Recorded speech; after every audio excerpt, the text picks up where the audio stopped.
এই মোটা হাল্ক, সারাদিন ঘুমাবি নাকি? জলদি ওঠ, জঙ্গল থেকে একটা বাঘ ধরে আন। নানি, আবার বাঘ? এই হাল্ক, আজ বিকেলে কোথায় যাচ্ছ? আমি দিদিমার জন্য জঙ্গল থেকে বাঘ ধরতে যাচ্ছি চাচা। বাঘ! ও মাই গড! এই গন্ডার, আমার রাস্তা থেকে সরে যাও। দাদি আমাকে একটা বাঘ ধরতে পাঠিয়েছে। তুমি মানবে না, তাই না? তাহলে আমাকে তোমার হাত পা ভাঙতে হবে।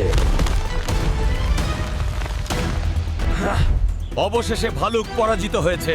এই তো, আমি তোমাকে খুঁজে পেয়েছি বাঘ। আমি তোমাকে এখন ছাড়বো না। আমি তোকে বাড়ি নিয়ে যাবই, যাই হোক না কেন।